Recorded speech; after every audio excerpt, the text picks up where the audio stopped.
మనం ఏ పని చెయ్యాలన్నా అందుకు మన వెన్నెముక సహకరించాలి. ముందుకు వంగాలన్నా, తిన్నగా నిలబడాలన్నా, కూర్చోవాలన్నా, బరువులు ఎత్తాలన్నా, ఇలా ఏ పని చెయ్యాలన్నా మన వెన్నెముక దృఢంగా ఉండాలి. అయితే మారిన మన జీవనశైలి, అలవాట్లు, రోజువారీ భంగిమల మూలంగా ఇవాళ మన వెన్నెముకపై ఒత్తిడి పెరిగి అది రోజురోజుకు బలహీనంగా మారుతుంది.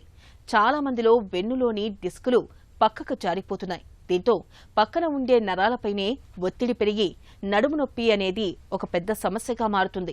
వెన్నులో డిస్కులు జారడం వల్ల తలెత్తే నడుము నొప్పి గురించి ఇప్పుడు తెలుసుకుందాం. యాక్చువల్గా డిస్కులు వాటి ప్లేస్లోనే ఉంటాయి కానీ అవి జారవండి.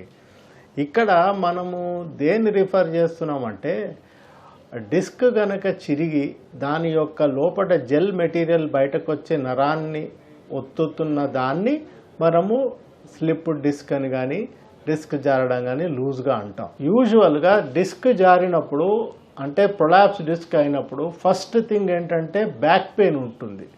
బ్యాక్ పెయిన్ కూడా కొంతట్లో తగ్గిపోయి ఈ కాళ్ళలోకి వచ్చే నొప్పి అంటే పిర్రల్లోంచి తొడ వెనక భాగం నుంచి పిక్కల నుంచి కాళ్ళలోకి రావడము నొప్పి ఏదైతే ఉంటుందో దాన్ని సియాటికా అంటాము. ఎందుకంటే ఆ పాత్వే గుండా ఈ L4, L5, S1 నరాలు వెళ్తాయన్నమాట.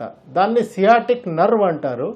So pain along the sciatic nerve అంటే సియాటిక్ నర్వ్ ఆనుకునే నరం వెళ్తుంది కాబట్టి దీన్ని సియాటికా అంటారు.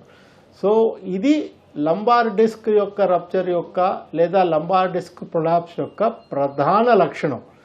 ఇదే కాకుండా కొంతమందికి అలా డిస్క్ జారడం వల్ల ఏమవుతుందంటే వెన్నుపూస కొంచెం వంగుతుంది కూడా. సో నడుస్తున్నప్పుడు పేషెంట్ ఒక పక్కకి ఒరిగి నడుస్తూ ఉంటాడు. చాలామంది ఏం చేస్తారంటే ఈ నొప్పి తట్టుకోవడానికి కొంచెం ముందు కూడా వంగి నడుస్తూ ఉంటారు. ఇవి సాధారణంగా ఈ డిస్క్ ప్రొలాప్స్ వల్ల మనకు కనపడే చిహ్నాలు. డిస్క్ జారడం వల్ల ఇనీషియల్ స్టేజెస్లో అయితే నడుము నొప్పి వస్తుందండి. కానీ ఒకసారి డిస్క్ పూర్తిగా చిరిగిపోయి మెటీరియల్ బయటకు వచ్చి నరాన్ని ఒత్తుకుంటే కాళ్ళలోకి నొప్పి రావడం అనేది ఎక్కువ ఉంటుంది. నడుము నొప్పి ఒక్క రవ్వ తగ్గుతుంది.